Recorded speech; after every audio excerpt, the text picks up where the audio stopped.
arsiin harargeedhaaf obboleessa dhiiga. Awwaala nyaanni fatti gookoo birruun yaa'ettine awwaala yaadu aswarra deessa guyyoonno sila daangaa deessa maata yaa namaati gaa lubbuu namaatti baara. Yaadan baafadha. Dubbii galabatti. Akkasumi maammi akkasii. No, asirri amma sinirra taa'ee dibbataa ture. Kanaaf Oromoo qoodaan jedhee. Buufne bar waa'ee namaatirra haasawni waan nuun ta'iniin buufneerra nuti. Buufneerra. No, waa'ee Mubaarak yeroo haasaa maali waa'ee namaa miti asli.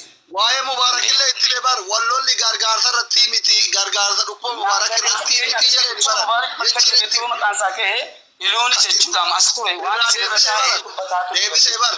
Maame dhaggeeffadhu yeroo inni gargaarsa irratti jedhu gargaarsa miti dhukkuba Mubaarak irratti miti gargaarsa uummata Wallootti irratti asli dubbii ilaali lola Arsii fi Walloo gidduutti wanti uumame wayii jira itti amantaati. Gaaffiidha. Uummanni waliin lolle. Bakka kanaafuu kan nama dhuunfaati dhiisi jiran dhuunfaa kana araarsa Walloo maqaan kaasinaa Arsii maqaan kaasinaa. Asli amma ani yaada nama kamiitu mana kiyya yoo seene nama kamuu ni dhageeffadha. Garuu namni walitti talee wal arrabse gaarii miti. Anaafi osoo hin taane kabajaa keessaniifuu sirriin ta'u jechuudha. Amma fi jamisi asli lubbuu seenaan gabbuuse jarri walitti afaan dabraa waan jiraniif. Iluu ammoo jarri iluu jamsi waan afaan Ibrahim jibbaan qabnu si galeemi. Nama kamirraa jibbaan qabnu. Ibrahim Walloo dhufee jira asli waan barbaadu. Yaada kiyyatuun hin baafatin ilaali dubbii gala dhorgane malee ba'an dhorgane. Waa'ee ilufaa dhiisi kaa waa'ee ilufaa dhiisi. Waa'ee ilufaa dubbii waan akkanaa example mannan kana kaasee fi waa'ee iluu miti iluun saahiba kiyya. Iluun fakkeenyaaf as taa'ee daangaa walirraa hin qabnu jedhamu jechoota akkanaatiyyii uummata walirraa fageessa. Haa arsirra daangaa hin qabnu akkanan jedhamu. Si galee sabaaf sablammii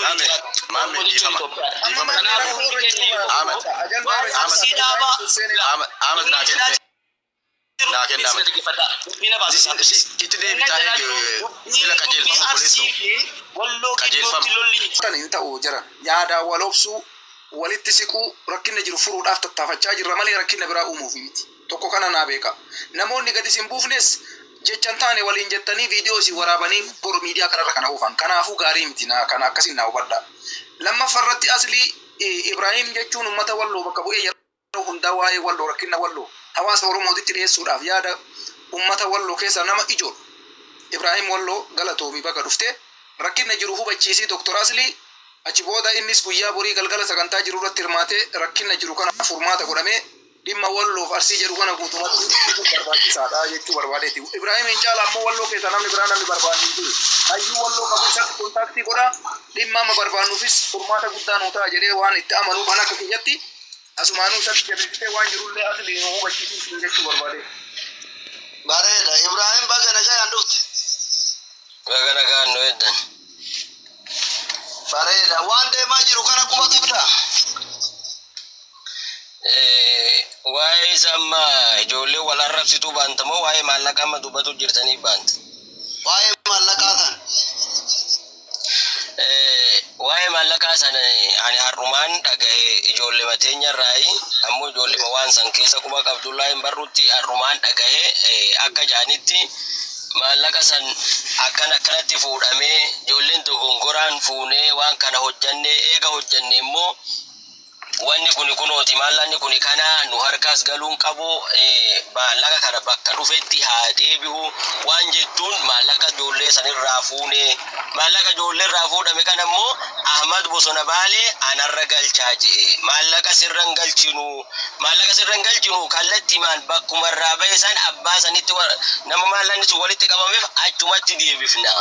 Maallaqni yoo ana harka galuu himaate wallollee maqaan balleessa nama waan kana dalagallee maqaan balleessa maallaqni anarraa galu hin galu jennaan gabbaasee waan kana akkas godha yoo mukaan anarra galchaanuun jee jan amma sagalee inni isin hinjee harkaa qabdanii harkaa qabnaan nuun janii jiran anarra galuu qabaa dirqama birriin sirra galee booda abbaa san hin ga'eef hin geenyeen beennu walloo fudhatee fi ijoollee wallootu waan kana dalaga amma fakkiitti namni hedduun walloo waa arrabsanii jiran amma ijoolleen kun bakka nuun bu'anii ija'utti jira bakka nuun bu'an jennus wanni godhan hin jiru walloodha bakka nuun bu'anii nu baasaan jiru bakki dambe isinillee nammoo ijoolleen waa arrabsitu gama keessanii isin jirti bakka nun bu'anii odomaa jettanu bakka nun bu'an janii jala hafuun hin danda'amne wanni kun hundinuu amma nuyi abo ijoollee walloo gama wallooti waa arrabsitu walloo bakka buuteetii miti keenyaa miti wanni kun nu baasaan jiru jechuudha nu illee keenyaa mitiin bakka nu geessuudhaan dhaabnee jirra.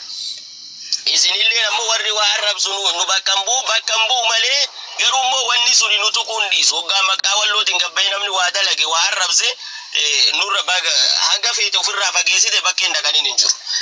Amma fakkitti ijoollee waa arrabsitu yoo laalte gama Arsiis ilaali gama Wallootis ilaali. Nama yoo eessa jirtaa kottaa kanaas eegumaa meeqaati aartee nu arrabsite mee bakka kanatti kotta walitti beellamannee walitti deemnaa hojii warri wal arrabsu sun ofiifi walitti hin dhaqu. Namni yoo kotta jees walitti hin dhufu bilbila walillee waliin kennu ulaa cufateeti jaartiin isaatu akka nagarreetti gorfaa kee taa'ee nama arrabsa namni waa arrabsu kun namti waa balleessu kun kifilii kee taa'eeti warri kifilii takkaatu isa quban qabu yoo saalarratti qabba'u nama nagaatu sitti gadi ba'e jechuudha. Ibrahim wallo bareed kabajamii qabri siyaa kabaju ulfaadhu nama yeroo dheeraa wal beeynu nama rakkoo Oromoo bakka hundaa waliin qoodataa ture ulfaadhu. Dhugaadha dubbiin nungatti jennatuma waan kana keessatti innetuma laalaa ture giddimaan sigeetti. Amma dhugamatan namni tokko yeroo akka itti yaada ibsatu dhabe arrabatti tarabeeyta yoo dhugaa wayii kuutti halkanii guyyaa lukuu ofii kennee lola. Ijoolleen baga walloltelle homaa rakkoon qabu namni waluma lola waluma ajjeesaa lolli dhumti isaa araarum biyyuu yoo wallottee biyya fooqii qabeenya walirratti barbadeessanii Nikularaanuu yoo wallaan dhumti isaa araaruma ta'a jechuudha. Laayik waggoota lamaan darbe Abiyyii fi Getaachoo waltumaa turte akira sigaara matakka araarsee jechuudha isinii galee miti lolli dhumti isaa araarum. Amma nuti jibbaa waliin qabnu walli jibbuu hin dandeenyu wajjibinus garri wal finnu tokko hin jiru jechuudha kun dhugaadha dhiiga tokko nuti ilma namaa asli roobsan galchi nama roobsan jedhu nambara tokko dhugadhu tokkooti Ibrahim eegi amma waan barbaannu ilus haa ta'u afarsos haa ta'u usmiyyees haa ta'u ila hunda isaanii fakkeenyaa fi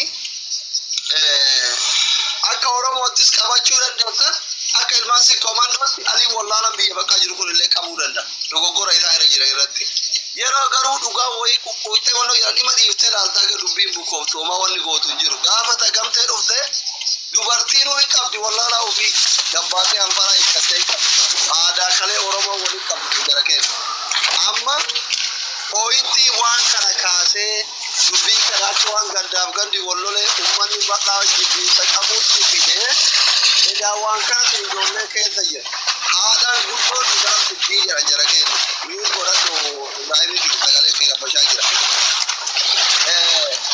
mi'uu qabatu Ibrahim mi'uu qabii kaa'amada qabee fi jira obsanii lakkoofsa tokko barreesse haadhaan guddoon udaan fiddii jira edaa wanni ijoollee tana keessa osoo ilmaan gandaati maarredha ummata yaadiyanii wannoo jiru jara cinqee munkii waan kana hin dhageenye anamma akka asliititti asumarraa waltumuu arga malee irratti hirmaachuu wallahi hin didiya hin kennullee hin qabu biyya bakka jira ummatallee hirmaachisuu jedhe didiya amma ani tokkoffaa dhugaan garaana nyaata akkami garaana nyaata ijoolleen maa wallootunu ilma Arsiiti jetteen dhiibne ilma Oromootu qabame jetteen wajjiin Amaara tumaa baate abboo mana banattee dini bada maatti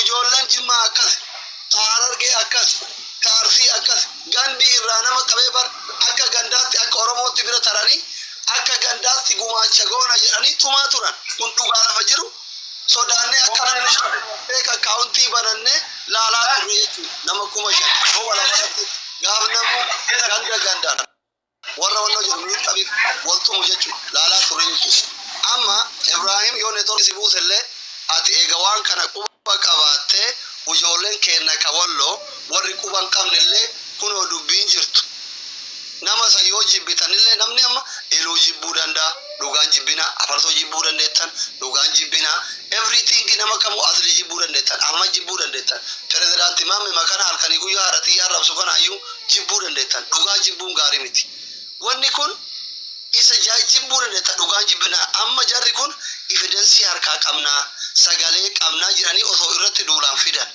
ijoolleen keenya ka wallo mucaan wallotti dhalate sun jaalatee wallotti dhalanne ilma keenya ilma keessan deematiniin irratti mari'adha mallaqa bakka jirullee qopheessa boru galgala sa'a lamatti kootta yoo dandeettan osoo hin dhufne mallaqa akkaawuntii abbaa mucaa jaarsa taa'ee booyu abbaa keessan sanii erga risiitiin ufidaa kootta ummata keenya wallala keenya kaasirratti ganda bakka bu'ee wallole yoo qaluun barbaachise kuno nama guddaa abbaa haqaa qallee isin araarsina yoo barbaadan sanga yoo barbaadan nama qallee isin araarsina akkanatti xumuranna namni nutti kolfa deematiniin ijoollee wallo hundi keessan ila jaran wallala keenyatu akkana godhe isin quban qabdanii arsimaa wajjin arsi qabamettanii amaaratumaa baatanii nuti saalfanne caldifne mallayni kunooti jedha yoo dandeettan mallaqa galcha risiitii fidaa kootta yoo dadhabdan immootu bakka mallayni jiruufi